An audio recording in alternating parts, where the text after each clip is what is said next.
Screen Rant viewers beware. Spoilers are ahead for Sonic the Hedgehog 3. This movie introduces Shadow, the central fulcrum of the secret government program, Project Shadow. But how does Shadow's origin compare to the games? Sonic 3 actually changes a lot about Shadow's backstory, but also preserves its core themes. You were right about one thing. This ends now.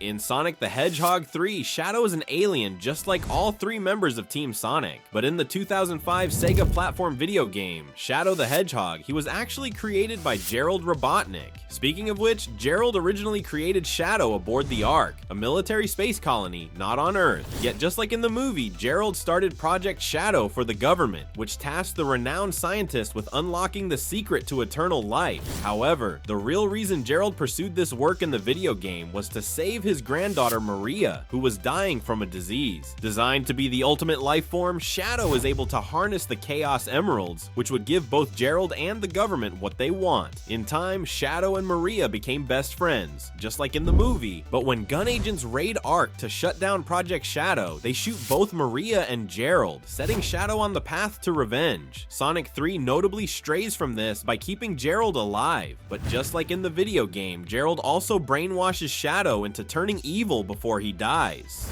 So while Sonic 3 takes some liberties in terms of Shadow's origin story, the movie doesn't really stray from the essence of the original character all that much. While Maria doesn't get shot in Sonic the Hedgehog 3, she dies like in the game and also gives Gerald and Shadow their motivation. And while Sonic 3 turns the bioengineered Shadow into an alien like Sonic, Shadow's Earthbound cinematic origin story retains the game's examination of human hubris. I don't know anything about my home. This is your home, Shadow.